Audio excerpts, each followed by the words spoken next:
No, Está enamorado. el amor es que estoy melancólico porque no tuvimos festival de Viña.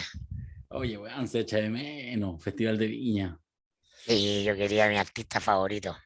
De hecho, yo me acordé del festival este fin de semana porque iba caminando para ir a sacar unas fotos para un trabajo por la Antonella y de repente pasamos por un boliche, sí, pero 2 de la tarde del domingo y, y estaba cantando La Oreja de Van Gogh en el boliche. No, mentira. ¿Sí? El grupo. Sí, Mentiroso, que eres estaban mentiroso por tocando, la chucha. estaba Siempre lo lleno, mismo. estaba lleno, Lo tuyo Un es gran, compulsivo. pero sí es verdad, un gran estaba lleno. clásico de la música AM. AM, claro. Y está en la época que ya no había AM, igual existía AM. Entonces, estaban ahí los niños. Bueno, Mira, ya no son tan niños. el año pasado engrupiste que te había encontrado, no me acuerdo con quién, en una playa Sí, Con valenciana. Lavín, Mecano, con Lavín, Mecano, No, Mecano. con Mecano, güey, y yo con Mecano cayendo, concha tu completo. madre. No, Sí, esa fue mentira. no, no, Pero esto es verdad. Pero hostia, estaban no caer en cantando, tus sí. bulos, no caer en tus bulos, Mayol. Además que Estaban todo cantando. estratégico para ocultar la verdad que se encontró con Miguel Bosé, pero no puede contarlo Con Miguel Bosé porque le gustó. y, y que, y que Miguel recordó a Ítalo y así. Exacto. ¿Escuchan la música o no? La, la Estamos música del partiendo presidente. La música del presidente. la música del presidente. Sí, el presidente tiene una cabeza a caballo en su casa con este disco. Estamos volviendo. No fue el último podcast, el de enero. Volvimos. Llegó el momento. Llegó el momento. Oye, ni siquiera nos hemos saludado, güey. Hola. El protocolo. Abracémonos. No, pero aquí ya nos habíamos visto Sí, es un fuera par de de días. cámara. Pero hoy Sí. día acabamos de conectarnos. Eso la gente no cree de repente. Y la gente está. Hubo peticiones de podcast de emergencia como el 3 de febrero y ya empezaron. ¿Cómo no van a Claro. decir nada de esto? Hicimos Gente poniendo caso omiso. Nosotros podcast de dijimos no, hasta que emergencia. estalle una guerra. Y estalló una guerra y Claro. tampoco hicimos podcast de emergencia. Sí, no, está bien. Querían que hiciéramos podcast de emergencia por el tema de los amarillos. Sí. En ese momento sentí depresión. Dije, vamos a tener que volver a comentar estas estupideces. Por los Pero no. afortunadamente, gracias a San Vladimir Putin, tenemos temas de verdad. Sí. No, nos volvió el alma al cuerpo. Hay cosas Sí. importantes de las que hablar. Sí. De hecho, a Hasta el Mirko momento, el mejor comentario ha sido el de Lola Melnik, entonces hay que superarlo. ¿Es cierto que estuvo Bueno. hoy en la mañana o no? La semana pasada estuvo en Mega. Sí. Ah, es Yo cierto. No la vi, pero dicen yo que la vi. estuvo genial. Y creo que podemos invitarla, ¿o no? Y hacer por fin un podcast presencial. Que le voy a pedir a Julito el teléfono. Chan, ya. Hemos vuelto tal cual nos fuimos. No ha cambiado nada. Ay, Pero igual suscribo la tesis de Macari. Vamos con ese presencial. No es malo, no es No, malo, no, no es malo, no. No es malo, para nada malo. La Lola Melnik, me la encontré hace, no sé, 15 años atrás en una gira en la Teletón. Fue lo típico, le tocó gira a Calama y fue para Chucky. Yo trabajaba ahí en una oficina en Chucky. Y entonces apareció, no sé qué. Y así de verla en persona, la había visto en la tele, pero es impactantemente bella. Claro, la muñeca rusa. Sí, impresionante. Muy guapa. Oye, entramos con Lola Melnik. No sé si es peor que hayamos entrado con Lola Melnik o que hubiéramos entrado con Sergio Melnik. La Melnik no, buena. está claro La Melnik quién lleva la buena. razón ahí. Sí, sí. En fin. Yo una Ya. vez, hace muchos años, le leí una entrevista en la última noticia y le tiran así una cuestión así como, oye, pero igual la educación de usted, qué sé yo. Entonces dice, sí, no, mucha literatura. Entonces le dicen, ay, ¿qué te gusta? Y se mandó así, ta. No, porque. Y empezó a nombrar así autores rusos. ¡Fum! Y empezó a categorizarlo. Y no, este es muy dulzón. ¿ya? ¿En serio? Así, una maravilla. Maravilloso. Y autores rusos, no ucranianos. Ahora, digamos que No, es el promedio de la educación en Europa del Este. así es, pues, No así es es. excepcional. O sea, No. Alessandro tiene un compañero ucraniano y dice que así se saca 10 en todo, así. Y es ucraniano, o sea, no habla, está recién aprendiendo el castellano. Así como, bueno, estoy recién llegado. Claro. Pero no soy refugiado. Sí, pues, Aquí nos ahí está traemos el 10 ucranianos a la convención para arreglar toda la wea. ¿Ah? Arreglar el sistema político, económico, todo. No sé, no sé. No sé, Sí. porque ahí vamos a tener harto que. Esa parte es la parte donde la cosa está complicada. Vamos a ver cómo les van las negociaciones. Vamos a ver. Ustedes Claro, están. yo siempre decía, medio en serio, medio en broma, que creo que una de las mayores fatalidades del fin de la dictadura fue el fracaso del atentado a Pinochet, porque eso ya decidió completamente el rumbo del itinerario institucional, la derrota de cualquier tesis de derrocamiento de la dictadura, y solo quedaba el camino institucional. Y que para que eso no hubiera ocurrido así, para que el atentado hubiera funcionado, había que traer 3 chechenos, Sí. ¿no? Porque la inoperancia y la ineficacia en Chile es transversal, llega hasta los grupos insurgentes. Tú sabes que en dictadura hubo ofrecimiento, esto lo puede encontrar mucha gente, yo lo he escuchado, que hubo mucho ofrecimiento en sectores insurgentes para preparar un atentado suicida, ¿ya? Incluso para efectivamente operativizarlo, así para decirlo en simple, traerles un atacante suicida y hacerlo volar. Y que dicen, esto obviamente yo creo que es más una cosa cultural que una reunión específica, que de alguna manera había una negativa a que se produjera un atentado de esas características, que de alguna manera, por toda la lógica de la cultura occidental, cristiana y todo, como que no le lleva el atentado suicida, pero que hubo ofrecimiento en su minuto en los 70, digamos, para resolver el tema. ¿Ah? Así que Es buena la novela. Por lo menos es buena la novela. es buena la novela, sí. Oye, Además, ¿qué ofrecieron? Estaba buena esa. suena la música leve, muy despacito, y entonces te dicen, es el momento de Jaime de Bañino. No, porque se nos olvidó Oh, avisarle. Digo, se nos olvidó avisarle, Es pero la mucha verdad gente. es mucha gente. Se me olvidó avisarle. Es más, Dabañino me escribió con una foto paradisiaca, está metido en la montaña, porque estaba en vacaciones todavía. Escribió, oye, ¿cuándo parten? Me escribió el sábado. Así que manden nomás para que yo les arme ahí un texto, un mono y no sé qué. Ya, te aviso, te aviso. Y me acordé hace 5 minutos. Así que Jaime Dabañino sigue disfrutando y nos encontramos de vuelta. bueno, Es lo que hay. Hoy en la mañana, y solamente lo digo a modo de seguir en esta lógica farandulera, o sea, ya estamos con Lola Melnick empezando la 4ª temporada de La Cosa Nostra, y por supuesto que la semana viene cargada de noticias y vamos a conversar, siempre entendiendo y viendo si nos acompañan por 4º año consecutivo tantos amigos y amigas que hacen parte de este proyecto La Cosa Nostra, que tal como decimos tantas veces, se meten en esta conversación y eso genera nuevas conversaciones. Vamos a ver si este escenario muy cambiante, en 12 días más hay cambio de gobierno, vamos a ver cómo se insertan y cómo este espacio sigue aportando o no a esa conversación, a esa dinámica. Entonces, en eso obviamente la atención se centra en lo que está pasando, la atención en términos real, concreto, o que, subjetivo, digamos, de las masas, del interés de las personas en Rusia y en la invasión o en la guerra, como quieran llamarlo, entre Rusia y Ucrania. Yo suelo decir lo siguiente, para dejarlos conversar, para que hablemos, para que le entremos al tema, que tiene, yo creo, miles de lados, miles de bordes, y no solo bordes respecto al conflicto en sí mismo, sino también, que a mí particularmente lo que más me interesa, cómo uno se apropia a la distancia y se hace, pareciera partidario, ¿ya? Que hay una cosa ahí que me sorprende, la dejo ahí el tiro instalado, como la necesidad, al parecer, de todos nosotros y nosotras, como de tener una posición, de saber claramente, ok, ¿quién es el malo? ¿Quiénes son los buenos? ¿Quiénes son los malos? Esa obsesión un poquito como de telerrealidad, como de reality.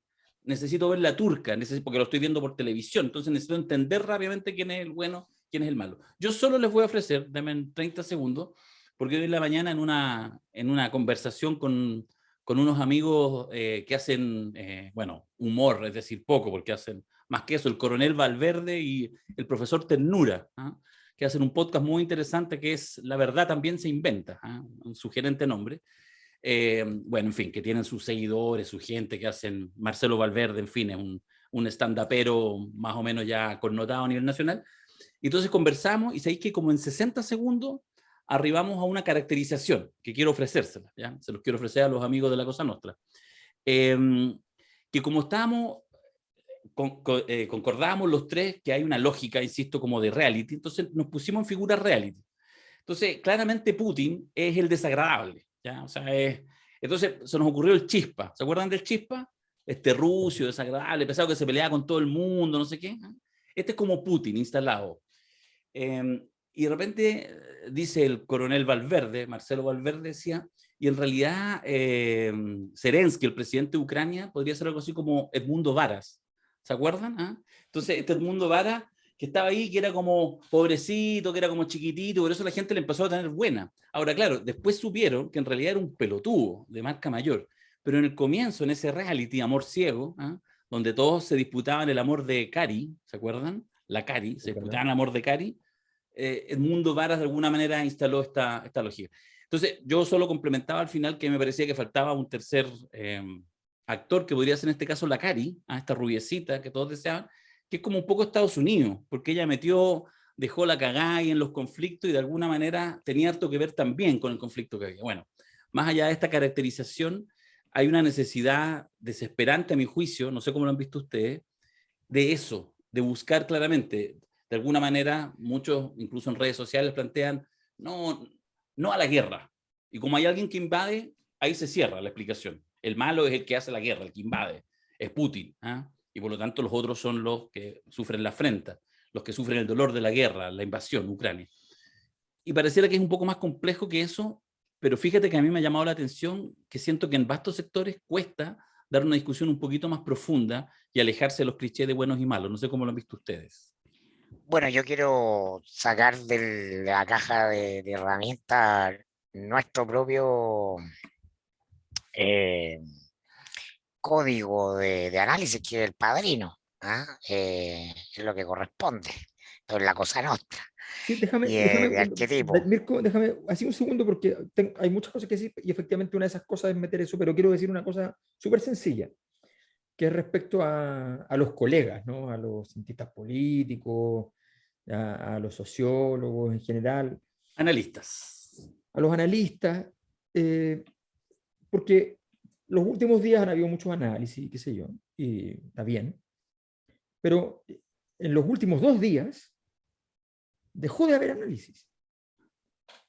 Y lo que pasó fue que de pronto descubrimos que esto sí era un reality y que había un héroe, ¿ya?, establecido, que es el presidente de Ucrania, a partir un discurso, de un discurso de 9 minutos, que es un discurso completamente televisivo, o sea, un discurso hecho para o sea, es un libreto se lo hizo el mismo que él hizo la teleserie con la cual se hizo famoso, digamos. Es un libreto. Y eso es todo. Y de pronto ese es como el símbolo de la democracia. A mí me parece tan notablemente preocupante que el espacio intelectual, no estoy hablando, y esto no solo en Chile, ¿eh? O sea, pasó lo mismo acá en España, está pasando lo mismo en muchas partes, que es como, no, él es el símbolo, ¿ya?, de la paz. O sea, hay mucha historia que contar y todo, pero de verdad no, o sea, de verdad no podemos estar en eso, porque después estamos arrepentidos, ay, es que en realidad la cosa era más compleja, y las cosas en donde terminó esto, qué sé yo. No, esto no resuelve nada. Creer que con una batalla comunicacional de poner los buenos y los malos por un lado se va a resolver todo el tema, ¿ya?, es absurdo. Creo que es importante efectivamente meterle cabeza y en ese contexto vamos a tratar entonces de hacer algo, pero me parece realmente sorprendente Pero que los colegas... queridos colegas Darío y Alberto, Queridos analistas. veo que les cuesta comprender el Sabía. marco del mundo líquido. ¿Ah? ¿Es acaso esto es reality? Sí, po. Claro. Entonces, hay una Digamos que va nostalgia, ganando el que no cree que es un reality. bueno, digamos que no, po. Yo creo que eso es lo que está pasando, que el día miércoles en la mañana amanecemos con Putin, como Don Corleone, en propiedad, usando todas las herramientas del poder duro, del hard power, del mundo sólido, ¿no? Donde se significa el padrino, las características fundamentales. Y hoy día, lunes, cuando avanza la negociación, eh, Putin está convertido en Sonny Corleone, porque yo creo que ha sido abatido en un frente que no está en su escenario de conflicto, que es el del poder blando, y que justamente el de la telepolítica. Hicimos un seminario, ¿no? Y creo que fue muy lamentable que Vladimir Putin no se haya inscrito en ese seminario sobre la telepolítica. La telepolítica es un marco que encuadra la realidad y eso es, no se puede salir de ahí, se escenifican las cosas. El cuadro básico además no es entre bueno y malo, sino entre protagonista y antagonista. La realidad se mira a través de una lente. Alberto Mayor siempre muy asertivamente en los análisis dice, se construye una escena. Hablamos de escena, acudimos al lenguaje de escena porque estamos hablando de que todo esto tiene dramaturgia. Como nunca en la sociedad líquida es clave la construcción de tu relato, de tu storytelling. Y ese es un factor decisivo en el conflicto que vas a librar. Claro, en la lógica del clásico que nosotros tributamos, que es el padrino, eso no está incorporado porque corresponde al viejo mundo que muere, ¿no? Pero en el nuevo es un factor de poder determinante y ese es el eje ordenador. Básicamente, protagonista y antagonista en este caso se deciden por una variable muy esencial, el fuerte y el débil, ¿no? Y por lo tanto la épica siempre va a estar del lado del débil, y eso tiene que estar instalado y por eso que el hecho de que Putin no haya logrado entrar a Kiev y derrocar el gobierno de Zelensky, de apresarlo, de matarlo, etcétera, en 48 horas, al contar del día viernes, se transforma en un giro en la obra, porque pasa a ser épica la resistencia que todavía eh, pueden sostener los ultra débiles frente al fuerte. Esa es la significación global. De eso no nos podemos escapar, ¿no? A lo que yo aspiro es que nosotros, claro, introduzcamos otras variables y pongamos otro eje de conversación, pero ese es el central, ¿no? La escenificación, la mediatización de un conflicto, ¿no? Es fundamental. Y fíjate que estamos a poco de decir el ejército ruso ha sido derrotado o detenido en TikTok. Ya no es en una localidad específica, no es que le prestan eh, batalla fiera en Stalingrado, no, es en TikTok, porque en TikTok hay una generación que está decisivamente construyendo un imaginario que permite que la FIFA saque a Rusia de la actividad futbolística, los bancos los de dinero, a Suiza históricamente neutral, ¿no? Lo repudie, Elon Musk ponga sus satélites por una petición en Twitter a servicio de lo ucraniano, y en el bando ucraniano la noticia es que combaten una Miss Universo y un boxeador, un campeón de box, que el alcalde. Bueno, bienvenido al mundo líquido, ¿no? Eso es, a mí en lo personal, en lo que trabajo, hago asesoría, le digo a un cliente, oye, ¿qué relato vamos a construir? ¿Cuál es nuestro storytelling? ¿Dónde vamos? ¿Cómo nos encajamos en el lado del bueno, del débil, del pro? ¿No? Porque este es el imaginario el escenario donde jugamos, ¿no? Y eso es lo importante, comprender ese cambio. A mí me interesa el proceso histórico, el juego del poder más allá del juicio ético respecto a las guerras, que podrán hacerlo en un podcast, no sé, del Hogar de Cristo, Benito Baranda con Felipe Berrío, muy bien, y estaremos todos de acuerdo en que las guerras son malas, etcétera. Conocemos ese discurso. A mí me interesa en qué medida este conflicto viene a marcar o reafirmar o confirmar un cambio de ciclo histórico, ¿no? O el que estamos en medio de un proceso de cambio histórico que le lleva inestabilidad social desde los múltiples estallidos que se configuran a partir del 2017 en el mundo, una pandemia, una crisis económica, un conflicto de ribete de alteración de los escenarios geopolíticos y lo que está anunciado y que va a venir más temprano que tarde, que son las catástrofes climáticas, porque así son los ritos de paso histórico de la humanidad. Uno podrá situar el último gran rito de paso entre la guerra del 14 y la del 40, ¿no? El mundo de los viejos imperios, ¿no? Y la emergencia del orden de la Guerra Fría, ¿no? Y es un tránsito largo y doloroso y conflictuado hasta que algo nuevo se asienta. En lo particular, lo que me interesa remarcar, y con esto termino, es que sí, estamos en ese nuevo escenario geopolítico porque Putin, más allá del juicio moral que podamos tener sobre este hecho, que es, a mi juicio, en este contexto de este programa secundario, él lee que hay un momento de debilidad de Occidente y de Estados Unidos. Y lo lee a partir de un hecho que ocurre en agosto del año pasado, que es la ignominiosa retirada, derrota del ejército norteamericano en Afganistán, eh, a manos de una tribu, una tribu montañosa que recita el Corán. Ese es un hecho profundamente sintomático.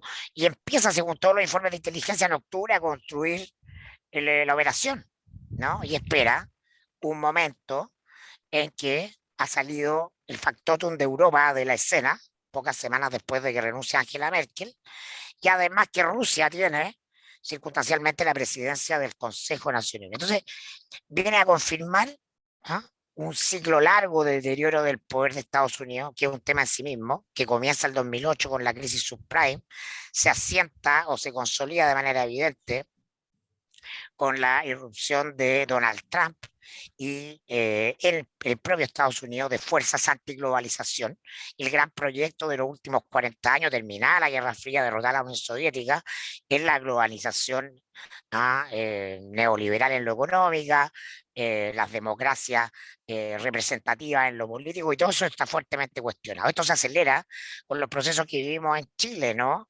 La ciudadanía que se manifiestan descontenta de su élite, de los sistemas de poder, irrumpen fuerzas por fuera, diremos en una visión a mi juicio obsoleta, o sea, medio errática para comprender el momento que hay fuerzas antiglobalización de izquierda y de derecha. Yo digo que son simplemente fuerzas antiglobalización que expresan el agotamiento de ese periodo histórico, de ese ciclo de 40 años, ¿no? Y en eso estamos.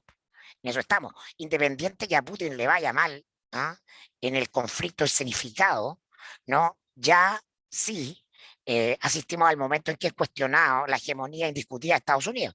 Estados Unidos no tuvo oposición mediática ni de ningún tipo cuando tomó a la infantería de Marina, invadió Panamá el año 89 y sacó a Manuel Antonio Noriega por narcotráfico, lo fueron a buscar. Entraron a la ciudad de Panamá con la fuerza de mar, lo sacaron, estaba en su esfera de influencia. El 96, en el conflicto de la ex Yugoslavia, donde otro retórico del nacionalismo étnico, Milosevic, para construir la Gran Serbia, invade el resto de los países de la ex Yugoslavia, y Clinton y los Estados Unidos se arropan ahí para inventar esto de los bombardeos humanitarios. Lo que habla de el nivel de sofisticación de Estados Unidos, que siempre entiende que hay una componente comunicacional.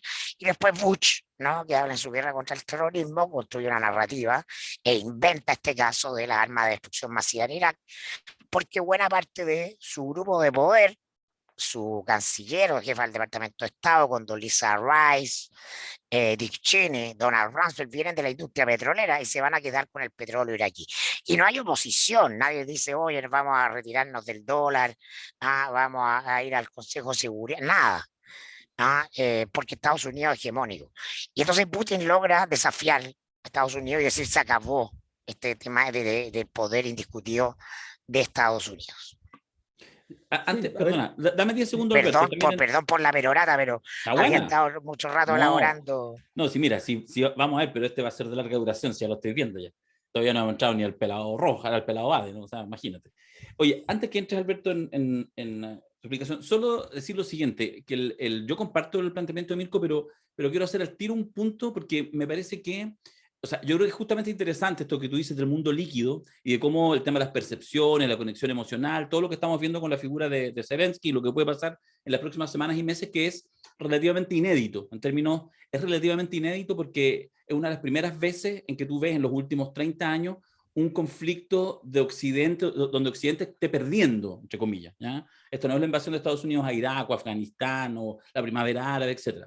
Pero en lo que yo creo que no hay que perderse, y esa es parte de la complejidad del asunto, para no sacar conclusiones aventuradas, es que a nivel de relaciones internacionales es, por decirlo suavemente, bastante menos líquido que como podríamos analizar el poder en un Estado, en un país. Lo que podríamos, o sea, yo creo que ese cambio es mucho más lento, y ahí en eso, sin suscribir plenamente, pero está más cerca de la realpolitik y de las tesis de Kissinger, ¿cachai? Para poder entender, ojo, y también se lo digo a todos que nos están viendo, escuchando, para poder entender, sin desesperarse, nuevamente, sin buscar los buenos y males, por qué estos liderazgos de estas potencias, de estos países grandes, toman las decisiones que toman, que a veces está conectada mucho más con esta percepción de cada uno de los ciudadanos, como la falsa conciencia, se hacen cargo de administrar lo malo, de administrar el deseo que en realidad no entren inmigrantes a mi país, por ejemplo, de administrar que efectivamente quiero estar tranquilo, quiero sentirme tranquilo.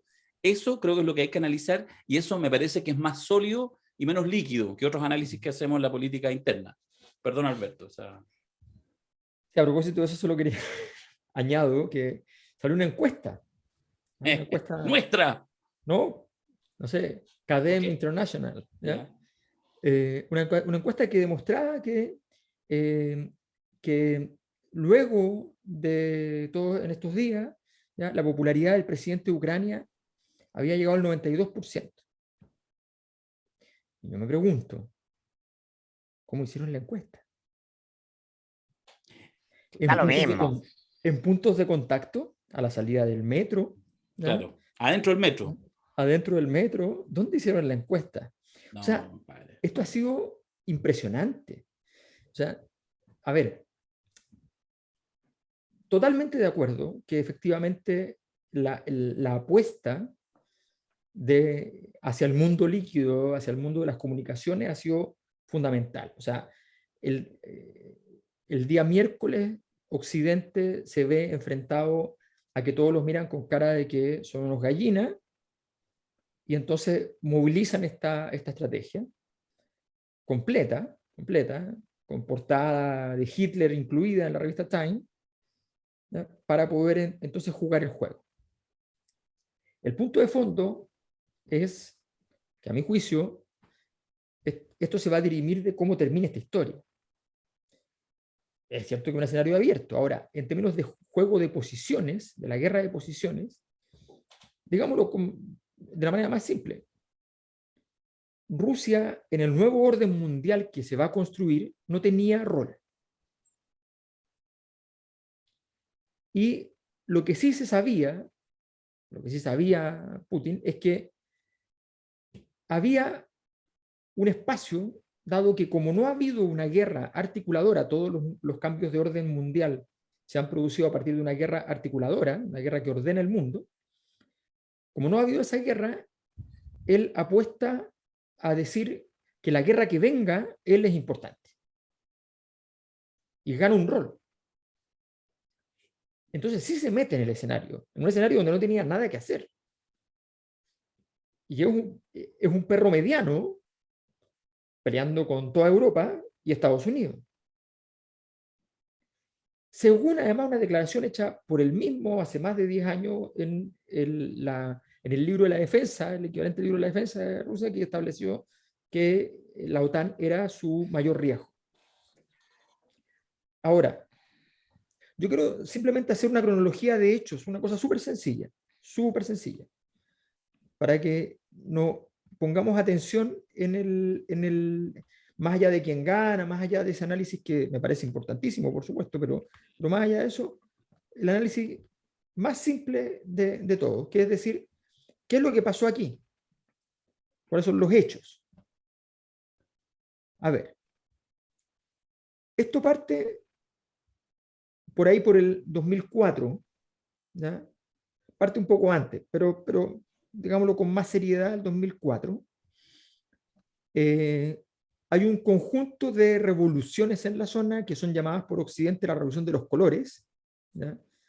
La caída de Milosevic en Yugoslavia, la Revolución de las Rosas en Georgia, la Revolución Naranja en Ucrania, y eso va a seguir después con los tulipanes en Kirguistán, el cedro en el Líbano, en fin. Ahí hay todo un marco teórico que establece la participación en cada uno de esos fenómenos de medios de comunicación internacionales, de fundaciones privadas internacionales, de la CIA, en fin, hay una serie de informes al respecto. Pero lo más importante va a ser que hay un plan de acción conjunta de la Unión Europea con Ucrania que se firma en febrero del 2005, donde se plantea a partir de un acuerdo de cooperación del 94, ¿ya? Y se empezaba a trabajar con un ambicioso plan para poder establecer líneas de conexión mayores entre Ucrania y Europa.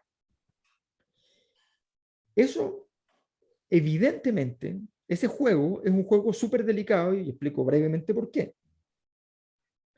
El juego, a ver, la posibilidad de un acuerdo pleno entre la Unión Europea y Ucrania es una cosa prácticamente imposible.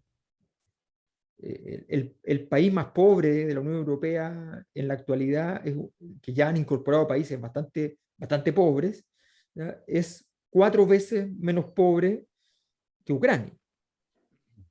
El PIB de Ucrania es poco, perdón, el per cápita es poco más de $3.000. Sí, sí. O sea, estamos hablando de un país que efectivamente, que si tú quieres meterlo al euro, por decirlo así, hay que inyectarle recursos hasta el infinito. No, bueno, ustedes recordarán que en el 2013 un presidente prorruso, Yanukovych, termina teniendo que irse a Rusia a comienzos del 2014 porque cae por las protestas gigantes, básicamente porque él había dicho que no iba el plan con la Unión Europea. Perdona, y dice que no iba, porque efectivamente en ese minuto Putin, haciendo diplomacia, ofreció oro y moro, gas, toda la cosa, y dijo, bueno, ya.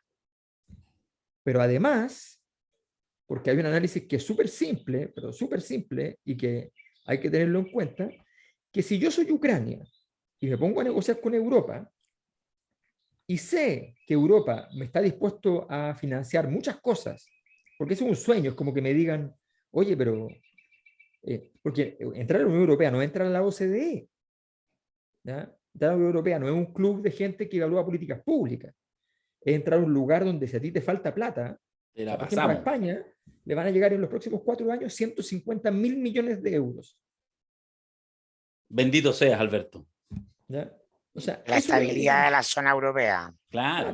claro. Bueno, Entonces, y esa plata viene, bueno, de Francia, de Alemania, de los países más grandes, ¿ya? Que financian por todos lados un equilibrio político, económico, estratégico para Europa. Entonces, no es broma entrar. Bueno, pero ¿por qué la Unión Europea le ofrecía eso a Ucrania? Porque eso estaba asociado a la posibilidad de que Ucrania entrara a la OTAN. Las negociaciones son conjuntas, por un lado Europa y por otro lado la OTAN. ¿Y por qué la OTAN? Porque Estados Unidos está obsesionado con tener una cabeza de playa en Ucrania. Y la OTAN es básicamente Europa y Estados Unidos. Y quien Europa y manda Estados Unidos. es Estados Unidos. Exacto. Entonces, ese es el gran tema. Y Putin declaró sistemáticamente, ojo con eso, no hagan eso, es complicado, porque yo no voy a aceptar que haya misiles cerca de mi territorio. Si yo me fuera a instalar a México, si yo me fuera a instalar a cualquier lugar cercano a Estados Unidos, evidentemente sería un problema. Eso se Pero planteó varias veces. ahí hay un problema en ese discurso, porque ese es un discurso eminentemente de Guerra Fría, Sí, es decir, lo que se llama la esfera de influencia. Adolfo Hitler lo denominaba el espacio vital alemán, es decir, más allá de tu zona geográfica, un círculo o un perímetro dentro del cual los regímenes o los modos de vida son afines, ¿no? El adversario no está cerca de ahí. Y la Guerra Fría se acaba en el 89 y Pero, la gana Estados Unidos. pero Entonces, sí, es que esto es muy interesante porque aquí hay una contradicción larvada, pero que es la que estamos viendo. Por una parte, hablamos, no yo, Harari lo explica muy bien, la fatiga, la decadencia, la descomposición de las democracias y los sistemas de poder occidentales como último paradigma ideológico del siglo XX. Dice Harari, el año 38 había tres sistemas que se disputaban en el mundo. El año 68 quedan dos. El año 98 hay uno. El 2018 no hay ninguno. Pero, ¿no? A la vez que los sistemas de poder, todos, las grandes estructuras, los metarrelatos, lo que se construyen de arriba hacia abajo, flaquean, emergen nuevos poderes desde abajo, ¿no? Las redes sociales, los grupos de presión, las minorías, etcétera. Y ocurre que hay una generación, que es la generación Google, la generación millennial, los de Boric, sino claramente que vienen seteados, formateados en esta conexión global y con estos valores comunes. Entonces, todo el mundo o todos los jóvenes que viven fuera del ámbito de influencia de Occidente quieren pertenecer a Occidente. Y por eso está el documental en Netflix que narra, ¿no? La revolución que se vivió en Ucrania. Es una generación, jóvenes, 20, 30 años, que son los que quieren pertenecer a Europa, porque pese a la descomposición de los sistemas de poder o por la descomposición de los sistemas de poder, se pueden expresar libertades y pulsiones étnicas. Mira, tengo una mosca en la cámara, si estoy como el gallo de que tenía el PA, la mosca colgando y aquí se adelante. tapó, se tapó, no weón. la puedo, ¿sí? No, Te veías, claro, te veías aún más horrible. exacto. Oye, espérate, Bueno, déjame entonces aprovecharme. tú tenés la gente se quiere ir de Ucrania a Europa, Oye, pero no de espérate, Europa pero déjame hacer. no de Europa a Ucrania. Los Sí, ucranianos sí. se quieren ir a Alemania, no a Rusia. Mayor se va a España, no se va a Moscú. Los Espérate, venezolanos no. son los que vienen a Chile. Oye, espérate Los nomás. chilenos no se van a Venezuela.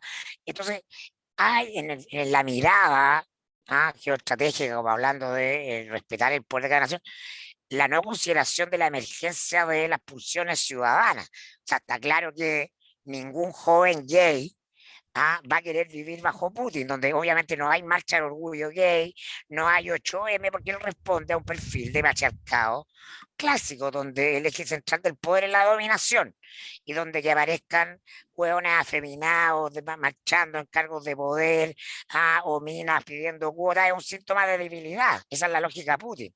Entonces, naturalmente, ese fenómeno sociológico también complejiza el asunto, ¿no? Y a mi juicio, es lo que debilita y es lo que está muy bien aprovechado en este contexto por Occidente como una herramienta blanda Espérate, como arma de guerra. solo para aprovechar esta interrupción de Macari y meterle cuchara. Yo creo que yo suscribo lo que planteáis, Mirko, pero ojo, no tiene que ver con el tema de la Guerra Fría. Yo creo que eso no es una lógica de Guerra Fría, eso es una lógica potencias, imperios. Es decir, la idea de yo me cuido más allá de mis fronteras, no, ni nació en la Guerra Fría, ni desapareció con su término. Ha sido permanentemente en toda la historia, desde la Legión Romana, o sea, desde antes, hasta hoy en día los Estados Unidos, Rusia o China. Mira, Y aquí donde viene la parte cínica en las relaciones internacionales, pero es así. Yo no digo que no haya la posibilidad de imaginar un mundo posible, yo creo que hay que avanzar hacia allá, pero eso no tiene que ver nuevamente con el mundo Bills y Papi, suponer que entonces porque este va perdiendo es débil, entonces es buena persona, que es como la naturalización boba, media estúpida, que yo veo en muchos sectores progre hoy en día en Chile, pensando que efectivamente Zelensky con un guión, digamos, de 9 minutos, entonces, claro, ¿cómo no? Obvio, él le habla como ciudadano, qué fantástico, la raja. Lo que quiero decir es que esta idea de las potencias, de cuidar y esta cosa cínica que yo digo, es lo que justamente resiente, porque efectivamente uno dice, bueno, pero Rusia es Rusia, Ucrania es un país independiente. Sí, es independiente, pero en relaciones internacionales no se mueve así. Nosotros, solo termino con esto, Alberto, para que tú retomes. Vivimos, tú lo miraste de cerca, Mirko, vivimos hace, ¿cuánto? 3 meses atrás, 6 meses atrás, un conflicto soterrado en Chile, bueno, en Chile, sobre el tema de los pasaportes.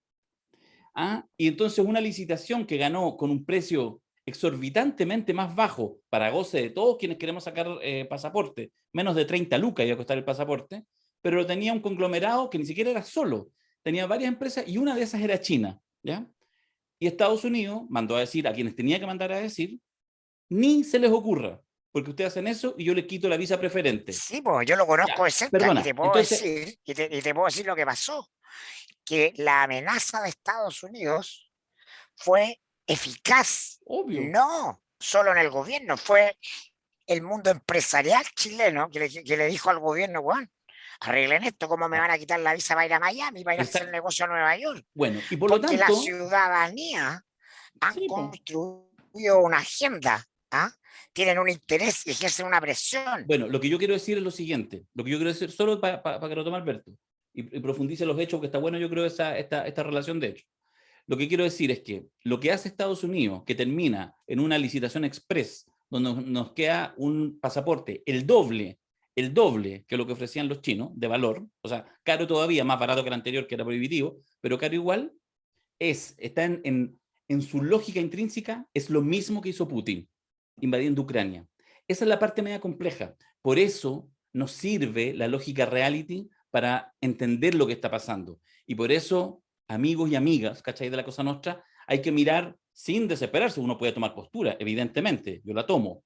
Pero lo que hizo Estados Unidos, interfiriendo en una decisión soberana, autónoma, procedimental, reglada, normada, en Chile con el tema de los pasaportes hace 6 meses atrás, es la misma lógica que está de fondo de la decisión de Putin de decir, les he dado hartos años, siguen con esta tonterita de querer sumar a Ucrania en la OTAN, no lo voy a permitir. Listo. O sea, a ver, sigamos con los hechos. Mira, hay un acuerdo del 2014 entre la Unión Europea y Ucrania. Es un acuerdo que lo único que hace es plantear el objetivo de acelerar las relaciones políticas y económicas entre las partes y una gradual integración de Ucrania en el mercado interior de la Unión Europea. O sea, todavía nada. Ya habíamos partido el 2005, ya llevamos casi 10 años y todavía no pasaba nada en favor de Ucrania con la Unión Europea. Luego, se van a estar los conflictos ya mencionados que los líderes de Ucrania estaban permanentemente divididos entre los que decían tomemos el riesgo y vamos con Europa, porque además el canto de sirena significaba muchos votos. La gente se imaginaba ser miembro de la Unión Europea y decía, nos vamos a convertir en países desarrollados. Y los políticos no le decían, sí, pero ¿sabe cuál es el pago, el precio? El pago, el precio es que nosotros estamos a cargo de ser la primera frontera de Europa en términos militares respecto a Rusia. Esa es la deshonestidad intelectual del proceso. ¿Ya? Donde además Europa no es Europa, sino que efectivamente es Estados Unidos. Tú me dices, esa es la lógica de la Guerra Fría. Bueno, pero yo te estoy describiendo simplemente una lógica donde Estados Unidos diseñó una estrategia para poder ir avanzando en la zona de influencia en Europa hacia Rusia y dejar a Rusia lo más encerrado posible, ¿ya? Y Rusia a su vez estaba viendo cómo iba entre medio logrando tomar cierto control de ese escenario. Lo mismo de siempre, sí, lo mismo de siempre, nada más que eso, ¿ya? Entonces, pero eso mismo de siempre está obsoleto. Bueno, pero o sea, a mí que me registren. Yo estoy diciendo simplemente que los países tomaron Si no, no la estaríamos decisión. en este conflicto. Lo que te estoy diciendo es que No, hay otros no, componentes nuevos. no, ¿Ah? si es que O sea, porque está vigente estamos en este conflicto. Porque independiente de todo, ¿ya?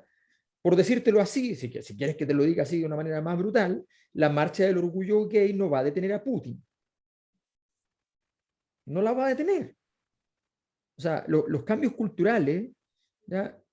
Es como las sanciones económicas. Como dijo Borrell, el presidente de la Unión Europea, dijo, bueno, a ver, las sanciones económicas hacen lo que hacen daño, pero no hacen milagro. Diciendo claramente la Unión Europea, más allá de hacer sanciones económicas, no puede hacer nada. Aquí la cosa está en los que tienen armas. Sí, Nosotros pero no tenemos armas. de hecho, perdona Mirko, pero yo creo que claro, pero el mira, sentido de mira, oportunidad esto tiene que ver con cómo uno lo interpreta.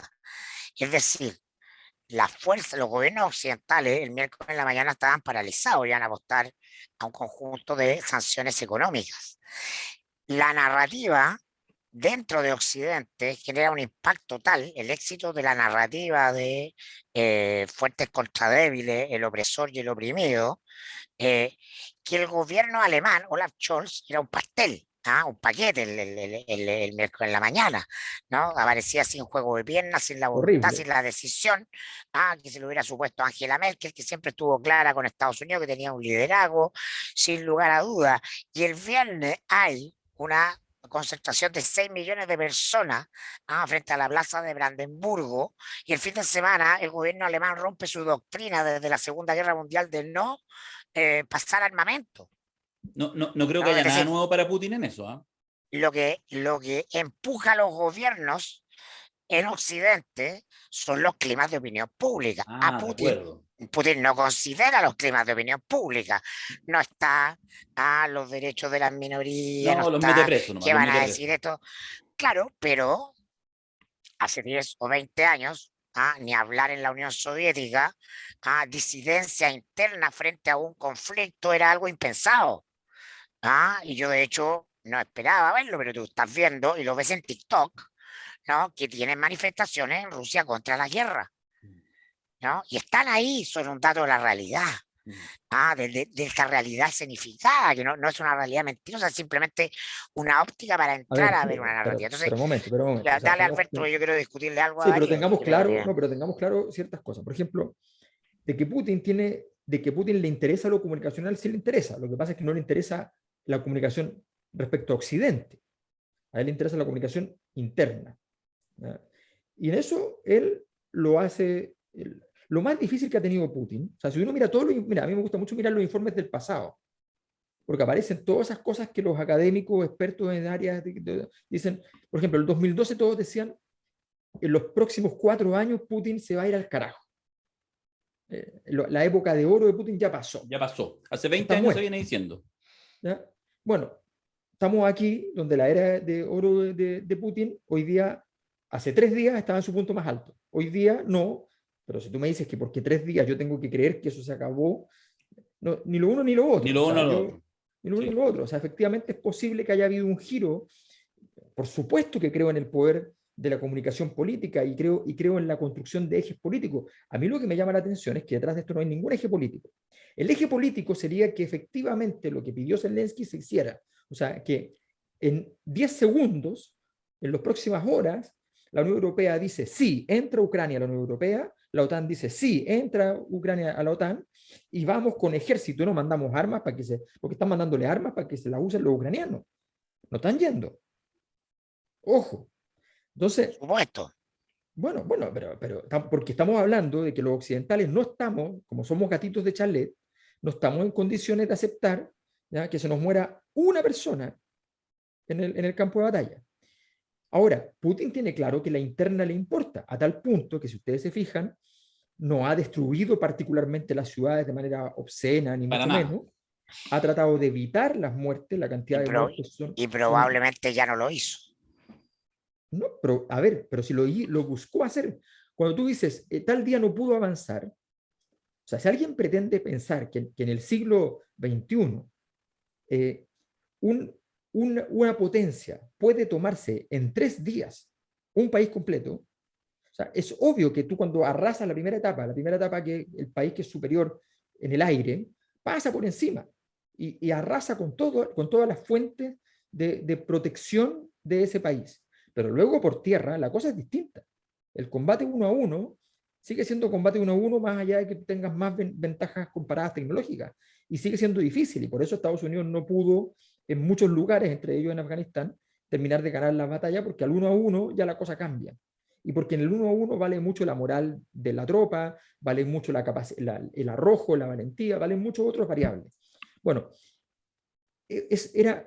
simplemente se planteó la tesis como de que, no, está parado, no se atrevió a entrar, ya no puede, está exhausto. No sabemos. O sea, Sí, es que hay un exceso, es lo que tú decías, Alberto. Yo solo quiero decir, hay un exceso de esa teoría, porque una cosa es simplificar la realidad para explicarla, y otra cosa es suponer que Putin, algo así como según los reportes del día anterior, el estado de ánimo a definir el avance o el retroceso de esta ofensiva. Indudablemente, o sea, el escenario lo viene preparando como mínimo desde el 2014, 2015, como mínimo con la anexión de Crimea, ¿cachai? Y efectivamente yo creo que ahora se le dio la oportunidad, el tema de Merkel es importante, el tema de los gringos es importante, pero lo viene preparando. Por lo tanto, yo dificulto que en realidad estén, Occidente ha sido capaz de convertir a Zelensky en un héroe en algunos días. Obvio que lo manejaban. Si Occidente, o sea, los gringos son extremadamente capaces de hacer eso. Pero las guerras, o sea, si tú analizáis los conflictos, insisto, después de la Guerra Fría hasta ahora, desde los Balcanes hasta ahora, todas las incursiones de los norteamericanos en los últimos 20 años, las guerras del Golfo, etcétera, todo ese mundo, los israelíes con Palestina, etcétera, los elementos comunicacionales, cómo que hay desacreditado o no, va a un segundo plano respecto a el objetivo duro, radical. Yo creo que en ese sentido ya hizo un punto, porque más probablemente, y aquí sí me tiro un contrafáctico absoluto, yo me imagino igual que después de 20 años en el poder, en el caso de Putin, viendo también el carnet de identidad que se acerca, no sé si ya cumplió los 70, está a punto, creo que el próximo año los cumple, obviamente también entiende que, y lo entiende seguramente en una megalomanía que me imagino, un tipo que es un tipo de derecha, un tipo que, que ha hecho, digamos, de esta corrupción abierta con estos oligarcas, etcétera. O sea, todo eso, no hay aquí ninguna defensa ni a las condiciones morales, ni éticas, ni nada. Es solo entender que probablemente en esa mentalidad, que no es la mentalidad del loquito, que es una mentalidad de época de esta Rusia herida, y eso es lo que cuesta entender. Entonces ahora, de hecho, muchos medios empiezan livianamente a llamar dictadura. Bueno, ¿de qué dictadura me hablan? Hay un régimen indudablemente autoritario. Indudablemente autoritario. Autocrático, la autocracia. Justamente. Como Bolsonaro, como muchas democracias Orban, autocráticas que existen. Como o sea, Trump. por supuesto, ¿cachai? Claro. Entonces, en eso... No me toquen a Donald, pues bueno, güey. Pero si era el mejor amigo. Bueno, sí, pero el por trumpismo supuesto, está mandando... Y eso habla precisamente de lo leso, voy a usar palabras suaves, de lo leso de querer encasillar este escenario en el eje izquierda-derecha. Porque la derecha norteamericana, Trump, apoya a Putin. Obvio. Bolsonaro apoya a Putin. Pero Cuba apoya a Putin. Mira, pero Venezuela apoya a Putin. Entonces, simplemente no, pero para efectos pedagógicos con la derecha chilena apoya a los ucranianos. Entonces, para efectos, y la izquierda, el rojerío, apoya a Putin porque donde está, el que está contra Estados Unidos es el bueno. No sé si alguien apoya a Putin. Más o menos, pero sí, pero bueno, eso es lo que se está destilando en este minuto como sustrato frente al famoso tweet de Boric. Lo interesante.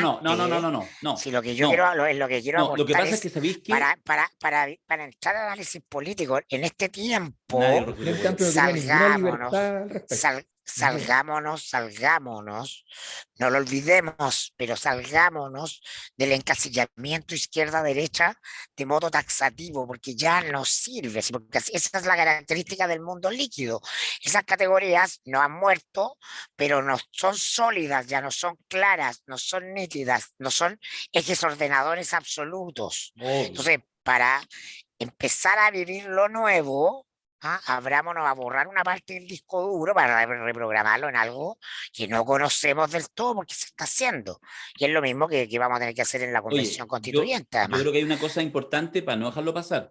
Yo no he visto, mirando redes y toda la cuestión, a nadie de lo que tú llamas del rojerío, que te lo acepto cariñosamente, apoyando a Rusia. Lo que sí veo, y me parece relevante, y el que quiera creer que eso implica apoyar a Putin, me parece que tiene una mirada muy miope, es que una cosa es no apoyar a Putin. ¿Por qué debiéramos apoyar a Putin? Una cosa absurda, un tipo de derecha, toda la izquierda está en contra, están presos, o sea, ¿cómo se te puede ocurrir un oligarca? ¿Cómo se te puede ocurrir que uno puede apoyar a Putin? Tiene el escudo imperial, tiene el escudo imperial en la bandera, Putin. Pero sí hay alguna gente bien informada, o curiosamente, muchos de ellos nos sentimos cercanos al rojerío, que tenemos una tradición de mirada de los temas internacionales, no cuando hay conflictos, sino permanentemente, que dicen, oye, no sean pelotudos de pensar que porque Putin invade Zelensky ahora, weón, es el niño símbolo. Y no obviar lo que ha sido, digamos, la historia de Ucrania después del Pero 2014. Es que ese mundillo, déjame ponerle una etiqueta para huevear, ¿ah? Para ser tú mismo. El jaduismo, porque estuve viendo ahí los que estaban increpando a Boric por el tuit, pero presidente, usted, esto no es serio, pero ¿cómo? Y tú le pusiste, ¿no? Pero ¿cómo? En un video de 9 minutos, usted puede, porque Zelensky es el héroe. No, ya está construido. No, pero perdona, si Boric es el presidente de Chile, hace política, no está invitado a una peña, a la fiesta de los abrazos, a discutir sobre el orden internacional, no es un seminario en el instituto Alejandro Lipsius, ¿cachai? No, weón, no, el presidente hace lo correcto. La realidad hoy día es simplificada.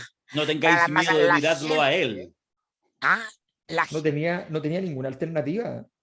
La gente elige muy bien, comprende muy bien Boris que siempre tiene que estar del lado del débil. No. El del débil en la escenificación, Está orgánicamente con Estados Unidos. Sí, pero eso lo entendís tú. Mira, Boric le habla al pueblo de Chile. ¿Qué hizo Lagos? ¿Qué hizo Lagos en su minuto? Un maestro, ¿cachai? De hecho, eligió ese momento. ¿Acaso fue un enemigo, un mal aliado de los Estados Unidos los 6 años que gobernó? No, fue un excelente aliado de todos los intereses del mundo ideológico de los gringos. Pero ¿qué hizo? Se reservó no caer rápidamente en ese mundo y de hecho se abstuvo. Y esperó. Hasta el día de hoy Ricardo Lagos lo luce. Ojo, que cuando Lagos hizo eso, no es que lo dijo de inmediato. Estuvo un año guardando la respuesta. Un año. No tuiteó nada, vamos a decirlo así. Pero bueno, en ese tiempo había un año para decir cosas. No dijo nada. No, y aquí tenías mucho tiempo, si no había asumido todavía. Además que la postura de Estado, una postura de Estado, tú tienes que establecer qué es lo qué vas a poner sobre la mesa. Tienes la capacidad para poner algo sobre la mesa, para poder establecer, ser parte de las negociaciones. Sí, pero eso es un mundo sólido. Sí. Zelensky es hoy día para el mundo el héroe. Sí, y Boric, 3 días, no Boric se sitúa del lado del débil, completamente. Pero ahí tú te pierdes. Porque él es un político. Acá la cosa nuestra, vamos a decir, eso no es tan así, porque, por supuesto, acá podemos decir cualquier cosa. Es que la cosa es súper simple. La cosa es súper simple. A ver, aquí, esto lo dijo algún político por ahí en las cosas que estuve leyendo del pasado, que creo que siempre ayudan mucho. Algún político ucraniano dijo en un momento desesperado, hace 10 años, dijo, a ver, esto tiene que durar un mes. Nosotros tenemos que entrar a la OTAN y a la Unión Europea rápido, y si no, no. Porque no nos podemos quedar a medio camino. Porque en el fondo, porque Rusia le estaba diciendo, oiga, pero si usted tiene acuerdos de libre comercio con la Unión Europea, no puede tener acuerdos de libre comercio con nosotros, con nosotros, con Bielorrusia, que tenemos un acuerdo por nuestra cuenta. Y tenemos un tratado de protección mutua. Y esa protección mutua, como el de la OTAN, ¿ya? Resulta que no puede tener el con nosotros y el con la OTAN, a menos, y Rusia dijo, y hubo negociaciones, que me metan a mí en el tratado de la OTAN. Sí, pues sí lo ofreció. Lo ofreció. Y se hicieron reuniones para jugar el juego como que los podían dejar entrar. ¿Ya? Y obviamente le dijeron que no. Ya fueron enfriando el asunto. Bueno, todo ese juego, a ver, entendámoslo. O sea, alguien estaba esperando cuando el 1 de febrero de este año, porque el 1 de febrero de este año, no hace 5 años, el 1 de febrero de este año, Estados Unidos y la OTAN niegan firmar un tratado de seguridad con Rusia y se niegan a eliminar las conversaciones con Ucrania por incorporación a la OTAN.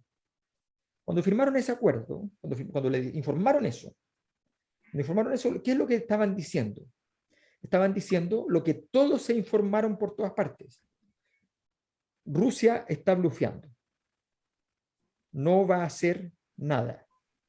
No se van a atrever. Hemos hecho la evaluación de la situación. No se va a atrever. Esa fue la tesis. Punto para Biden, a todo esto, Pero- punto chico, que fue como el que lo dijo de los líderes Sí. mundiales en las últimas semanas. De hecho, Sí. hasta el sí lo van presidente a hacer.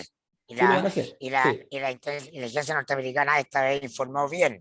sí. claro. Exactamente, estaban advertidos y estaban todos los Y, Exacto. efectivos y ya del sea por mal ejército norteamericano informado, en el mundo advertidos y alistados. Ahora, perdona, y ya sea por mal informado o porque era parte de la estrategia, Zelensky hasta el final, hasta 2 días antes, diciendo, no, ¿para qué piden que se vayan No, los los ucranianos norteamericanos? no lo creían. El Bueno, punto es, ahí está el error. mira, si en el fondo aquí no hay nadie que tenga la razón y alguien que esté equivocado, son distintos puntos de vista. Pero ¿qué vaya a hacer mañana cuando se acabe este conflicto? No, con el sentimiento antirruso en Ucrania, que si ya era fuerte, No, y en el mundo. ahora va a Y ser en el mundo. absoluto. No, pero, o sea, claro, en el mundo Sí, sólido, pues, los sentimientos se te los metían en la raja, porque la realidad política somete al sentimiento. Esto de sentir cosas. Esta es la razón y se impone. El argumento de poder es la fuerza. Bueno, en el mundo líquido el sentimiento es lo movilizador, es la nueva fuerza. Entonces, hoy día no tienes cómo administrar, no solo el ucraniano, sino que el de todos esos países, el profundo miedo y odio hacia Rusia que existe desde siempre, desde antes de la Unión Soviética. Porque siempre en ese mundo, Rumania, Polonia, Moldavia, ¿no? El oso ruso es una amenaza temida, ¿no? Entonces, con mayor razón ese mundo va a querer ser parte de Europa Occidental ahora. Eso es indetenible, ¿no? bueno, El el pequeño problema, sentimiento es lo que moviliza en esta época, no es la racionalidad de la frontera oye, tú hasta acá, yo hasta allá, esto garantiza el orden, ya no es así. pero la angustia es total, porque ellos saben, a ver, tú puedes decir lo que quieras de Rusia como socio, ¿ya? Se lleva la parte del león seguro. Lo que yo te puedo decir con toda claridad Es que son leales. es que, claro, si van a Pregúntale a defenderte, Maduro. y pregúntale a Siria. ¿Y los ¿Ya? gringos? Claro, Y pero ¿No los se eso es gringos, apoyaron a Ucrania? geopolítica. Mira, Estamos, había meme, que aparecía un avión volando por sobre Ucrania, que decía que llegue el apoyo, un avión con una cuestión, los queremos mucho, volando por... los queremos mucho. O sea, lo bueno, dijo porque, Zelensky el segundo día, estamos solos. ¿Cachai? estamos solos. A ver, mira, si la pero cuestión es súper simple. las pulsiones que mueven esto son los sentimientos de los ciudadanos. Los Sí, políticos siguen los sentimientos de los ciudadanos, no Putin, porque responde al viejo modelo autocrático. Mm. yo creo, mira, yo creo, Mirko, que la cosa para mí es súper simple. Estamos en un escenario global que tiene una estructura. Esa estructura es disruptiva. Estamos en un escenario de gran malestar social a nivel global. Dilo, Y Alberto, donde, líquido. no, malestar, malestar. Esa estructura disruptiva hace que surjan dos tipos de líderes, los autócratas y los estúpidos. ¿Ya? La cosa nostra, Claro. haciendo la cosa nostra. Los autócratas, ¿ya?, son tipos que van y aprovechan el escenario donde no hay un poder estructurado para estructurarlo a partir del personalismo. Por eso Putin, antes de la escena, del evento, humilla a su jefe de inteligencia, que no lo haría nadie institucionalista. Porque quiere decirle al mundo, este soy yo. Soy yo haciendo esto. Sí. Nadie más. Mi jefe de inteligencia es un estúpido. No se preocupen, soy yo. El que se Y el baña en autócrata. aguas bajo cero. Es el autócrata, soy el zar. Esa es Sí. Si tiene comunicación política Putin, claro que la tiene. Es la No, sin comunicación duda. del zarismo. Luego, tenemos por el otro lado el conjunto de políticos que a la hora de las cosas, de las definiciones importantes, ¿ya?, que llegan con, a ver, los europeos llegan con una oferta, le dicen, oye, mira, entra a Europa, pero mira qué maravilla, entra a Europa. Nosotros queremos que además entre a la OTAN, nosotros podemos tener aquí una zona defensiva para que tú estés tranquilo, estés seguro. Se demoran 15 años en hacerlo. Exponen a Ucrania. terminan con una guerra donde Ucrania está sola, efectivamente. Le mandan de moneda de cambio, ¿ya?, el heroísmo, la conversión del líder en héroe. El héroe es un abrazo del oso también eso. No te puedes ir de ahí. Te acaban de decir que tú eres lo más grande del mundo. ¿Ya? Te acaban de nombrar Gorbachev. Oye, no te olvides. Gorbachev era lo mismo. ¿Ya? ¿Y qué era Gorbachev? Al que se le cayó la cosa en las manos. Bueno, eso es lo que estamos viendo. Estamos viendo un conjunto de líderes. Estoy hablando de líderes que yo respeto. ¿Eh? O sea, yo respeto como líder político a nivel occidental a un Emmanuel Macron. Yo respeto a Pedro Sánchez. Pero Pedro Sánchez el jueves dice, bueno, esto lo vamos a discutir en el Congreso el próximo miércoles. Así estaba, el próximo miércoles. Se da 7 días. O sea, ¿cómo te vas a Pero dar por 7 supuesto, días? sí, las democracias occidentales están dañadas. Y es Bueno, más, déjame irme de tesis. Yo veo que estamos asistiendo a un proceso que va a ser más rápido de lo que preveemos de el deterioro de Estados Unidos como superpotencia. por Ya supuesto. viene siendo que, o sea, de acá lo que hace Putin es decir, es el primero que desafía lo que ya está instalado como realidad, ¿no? El rey anda desnudo, Estados Unidos anda desnudo, y el primero que tira la piedra es Putin, y esto no va a quedar acá, porque Estados Unidos enfrenta un escenario de crisis económica bastante inédita, una deuda externa que nadie le cobraba porque era Estados Unidos, gigantesca que presiona la inflación histórica, ¿no? Un escenario de división. Recomiendo mucho la columna de Heraldo Muñoz, la leí en enero en el Mercurio, se llamaba El golpe que viene en Estados Unidos, cómo el trumpismo está preparando el asalto al poder, ¿no? Por Entonces supuesto. tiene todos los factores de deterioro, de caída de una superpotencia, lo que es necesario para verificar el fin del ciclo. La era de los imperios acaba, con Inglaterra siendo parte de los aliados que ganan la Segunda Guerra, pero saliendo completamente de la escena imperial. Y todo el resto de los imperios europeos han muerto también. Bueno, hoy día Estados Unidos está entrando, ya viene hace rato, pero ahora este ciclo de deterioro multifactorial, y ahora desafiado porque finalmente, en definitiva, Putin decide esto porque no está Merkel y porque está Biden, que es como el abuelito de Apple, es un señor tierno, ¿no? Que no tiene Iba a no es salir Ronald volando, Reagan, iba a salir volando de su no, casa. claro, no es Ronald Reagan, Sí. no, entonces, eh, Un poquitito calentón, esto a mí, digamos. Un poquitito.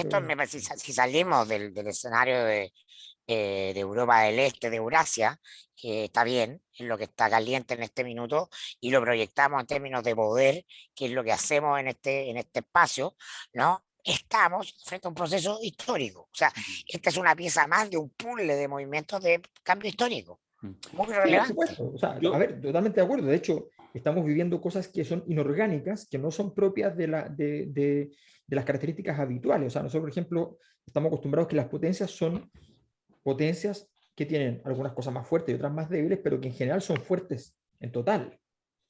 Aquí estamos viviendo una situación en la cual Europa, si yo le pregunto a Europa qué es, entonces los presidentes tienen que contestar, ¿ya? Pero tienen que decir la verdad. Supongamos que le ponemos el suelo de la verdad. Entonces, unos van a decir un hotel, una residencia de lujo, pero otros van a decir un museo. ¿Ya? O sea, eso es Europa, la exhausta Europa. ¿Qué son? Son potencias sin dientes. Ya no pueden morder. bueno, y justamente por eso, o sea, no pueden morder y por lo tanto la agenda se la definen los gringos para estas cosas. O sea, ¿por qué Europa no metió a Ucrania en 15 años, como dice Alberto, de la Unión Europea? Porque no quiere, porque es un cacho, porque es más lastre, porque ya tenemos suficiente con Grecia, tenemos suficiente con Italia, con España, no queremos más lastre, este es un lastre gigante. Sin embargo, ¿quién es el que presiona? Mira la cosa, ¿quién es el que presiona para que entre a la Unión Europea y a la OTAN? Tiene que ser ambos juntos. Estados Unidos, que no es parte de Europa, pero Estados Unidos tampoco ya es lo que era y se cae. Mira, dos consideraciones a propósito del tema de de Putin, y donde obviamente nosotros que hacemos siempre este ejercicio pedagógico, juguetón, incluso en nuestro seminario, y que sí le prendemos velita a Putin, no porque queramos a Putin, porque para que lo tengan claro, si la cosa nostra se hiciera en Moscú, nosotros 3 estaríamos presos, ¿ya? Unos 2 estarían presos y alguien estaría muerto, envenenado. O sea, Siempre es así, no. esa es la fórmula. Sí, eso es, esa es la fórmula. Y sería así, ¿ya? No nos cae bien Putin, lo encontramos a toda raja, porque analizamos el poder. ¿Ah? De la misma manera que nos gusta este caballero, pero si el caballero hubiera sido real y hubiéramos vivido en su barrio y nos hubiéramos puesto con las cosas que creemos, también nos habría mandado a cortar el cogote. Pero fíjate en Putin, son 2 hechos, podría mencionar varios más. Los gringos. Llegó Trump, una especie de Solozzo, que llegó a vender la droga y que les cagó. O sea, efectivamente es parte del declive que existe en liderazgos como el de Trump, que no solo fue presidente de los Estados Unidos, volverá a ser presidente de los Estados Unidos en 3 años más, con alta probabilidad. Bueno, ¿quién fue uno de los que ayudó a que Trump pudiera llegar a la presidencia metiéndole, interviniendo al Partido Demócrata, metiéndole La luz al trama tema? rusa. La trama rusa. Europa unida, Europa unida. ¿Cuál es uno de los lugares relevantes, de las potencias relevantes junto con Alemania? Gran Bretaña. ¿Qué pasó en Gran Bretaña? Brexit. Y ahí no al nivel de la trama rusa, pero también hay indicios claros de que hubo intervención de los rusos para que ganara el Brexit.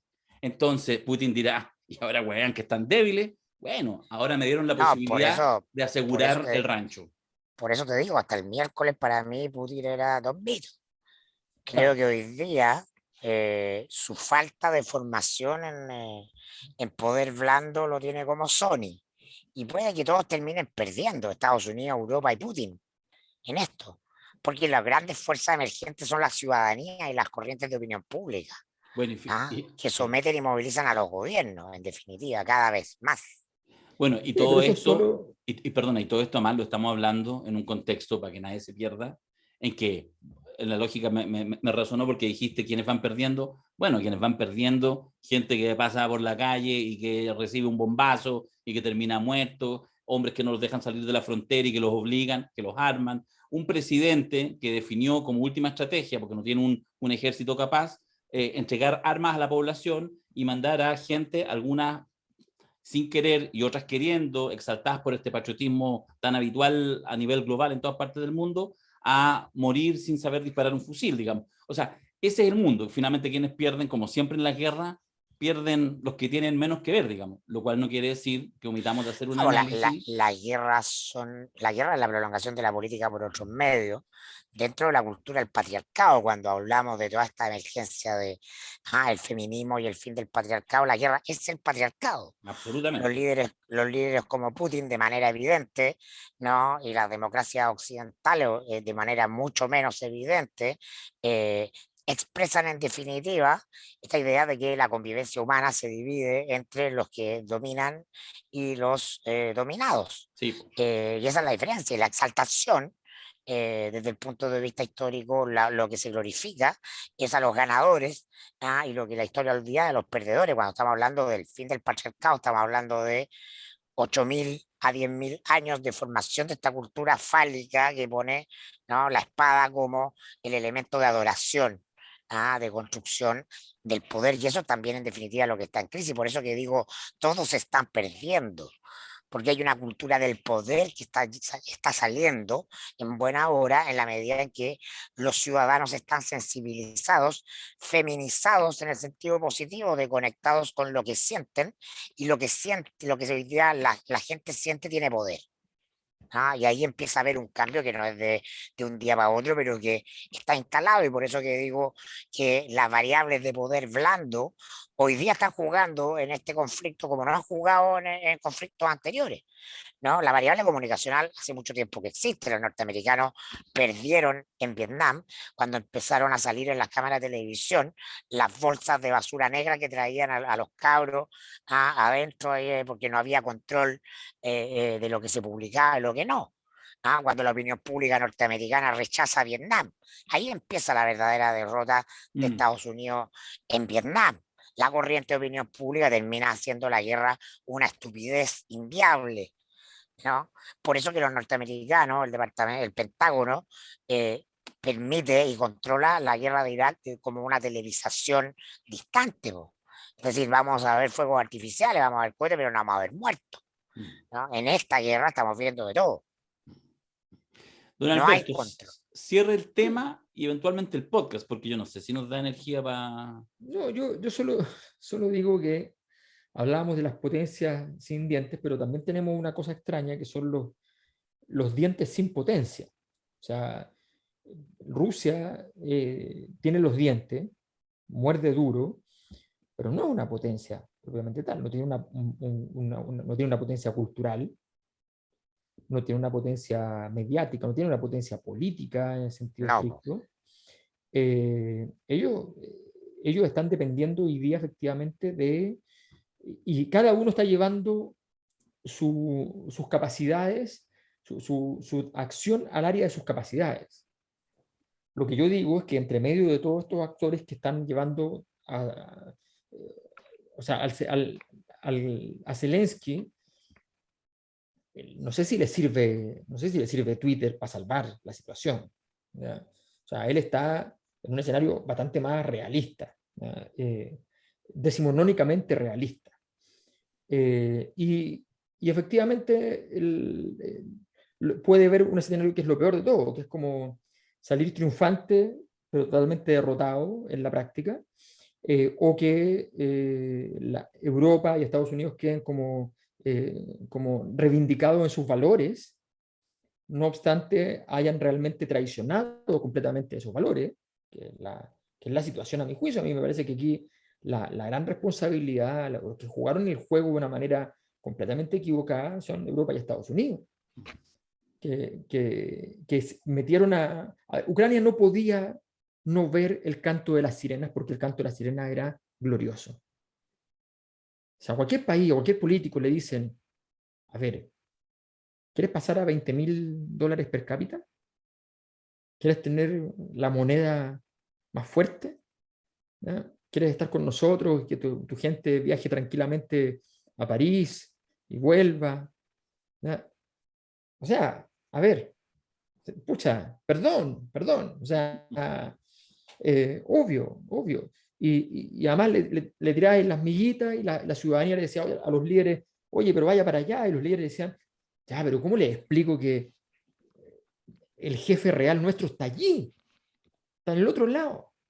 Entonces, bueno, esa es la situación. La situación es que hay detrás de esto, a mi juicio, una impostura que además se transformó en una impostura intelectual, y eso es lo que a mí me parece.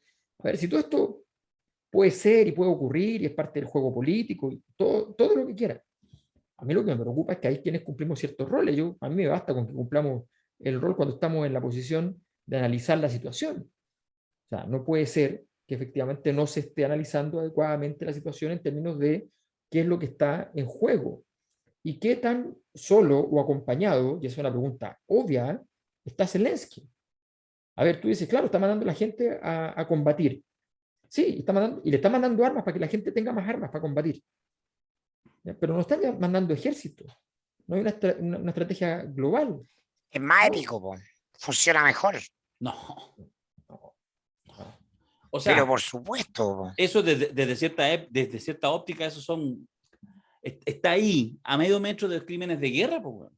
O sea, si esa estupidez de hace 2 semanas atrás, que empezaron a enseñar a disparar, ¿cachai? Con un rifle, llegan videos, dependiendo obviamente de los sitios que tú busques. Yo lo encontré, esto que te voy a decir, en Deutsche Welle, no lo encontré en Al Jazeera, en Telesur, en Deutsche Welle, que es un lugar, digamos, más o menos equilibrado, donde uno puede informarse. Un video que anda circulando en las regiones del Donbass, donde están los tanques ucranianos entre medio de edificios y gente gritándoles que se vayan de ahí porque están en refugio los niños y toda la cuestión, y en el fondo, es decir, ucranianos, por supuesto, bien prorrusos en esas regiones, o muchos de ellos, diciendo a su ejército, váyanse cobardes y no se vengan a instalar en zona civil. Ahora, desde la perspectiva de la estrategia militar, probablemente es correcto lo que está haciendo. Por eso digo que esto es un campo de análisis de cínicos versus cínicos.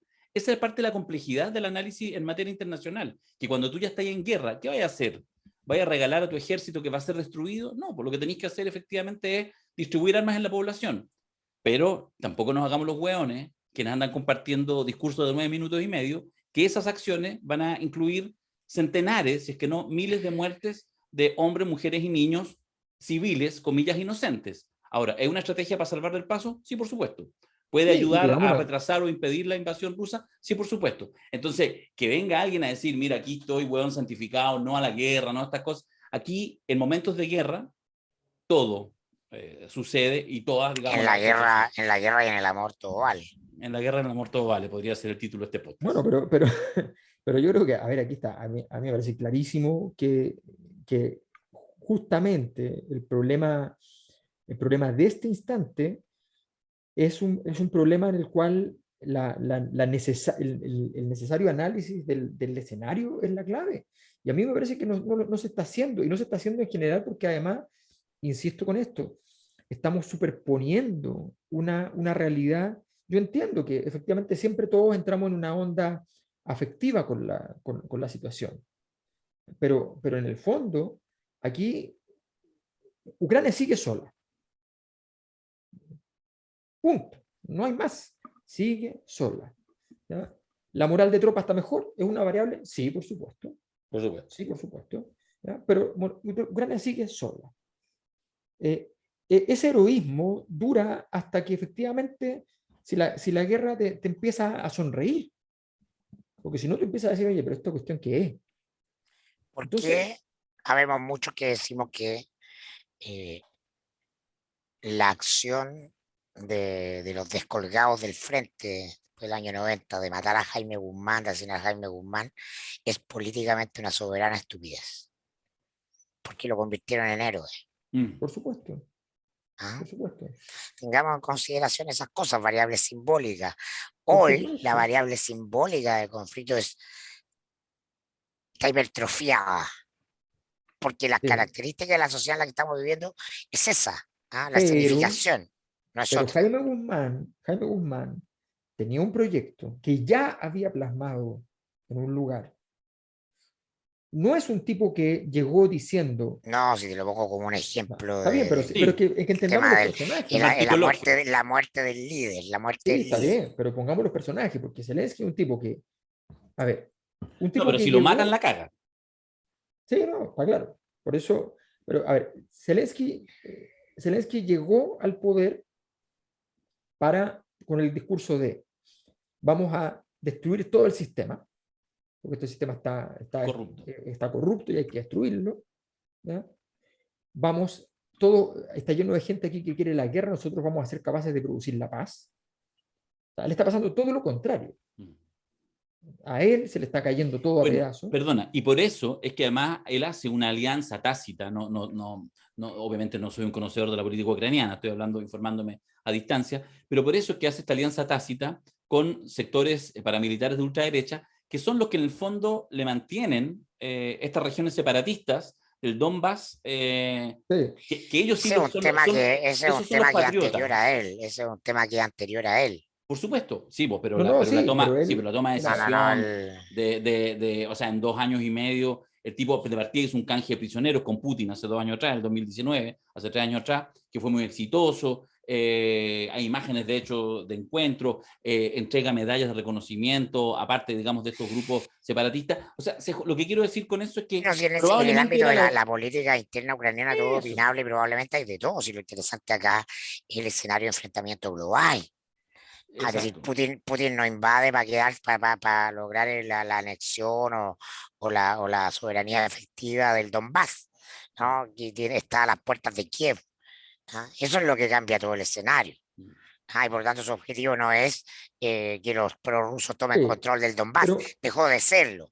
Su objetivo es poner un títere suyo de Rusia en el poder.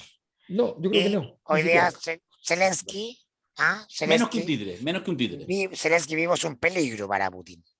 Porque va a encabezar una épica nacionalista antirrusa forever. A ver, yo creo que... Ahí está su activo además. A Putin no se le puede decir que sea alguien apresurado. O sea, se le puede decir lo que quieras, pero apresurado nunca ha sido. ¿Ya? Y no se le puede decir que además no diga las cosas que va a hacer porque las dice todas. Siempre avisa, anuncia, dice... Menos los envenenamientos. Eso no los anuncia tanto. No, pero no se los dice. Sí los no lo dice, porque reconoce. al día siguiente, cada vez que hay un envenenamiento propio, dice el gobierno ruso declara que no tiene ninguna relación con... Entonces avisa cuando son propios. Los que no son propios obviamente no No saca el dice nada. documento. Claro. Claro, entonces avisa como buena persona que entiende de política, como la gente del Vaticano, que cuando corresponde tiene que hacer una información y quedar claro quién es el dueño, digamos. O sea, eso es parte del juego. Bueno, a ver, yo creo que hay una cosa que en este sentido, a mi juicio, es clave. El punto de Putin, esto es puro política romana. O sea, en el fondo hay dos grandes formas de hacer política patriarcal, ¿ya? Que son la griega y la romana. El griego era, hay que destruir al adversario completo, se acabó la cuestión. Y los romanos van midiendo el daño que logran producir y dicen, negociemos. O no, este no es confiable para negociar, o es demasiado complicado sostener este escenario, este país, este lugar. Entonces van midiendo qué es lo que tiene que ocurrir en cada sitio. ¿Ya? Y lo que, a mi juicio, Putin quiere no es controlar el país. De hecho, no ha hecho nada por controlar el país. Nada. No, Lo que él quiere es llegar a un acuerdo en el cual pueda entrar incluso a la Unión Europea, pero no puede entrar en la OTAN. Donde no tenga garantía de que no le van a poner alrededor ninguna cuestión rara y además le den garantía de que Europa va a seguir comprando gas. Y esa garantía la va a tener. Y esa es la medición de su triunfo o no. Eso es todo, no hay más, porque tampoco puede más, efectivamente. ¿Ya? Y lo Y el sabe. punto, claro, se no Y puede lo más. sabe.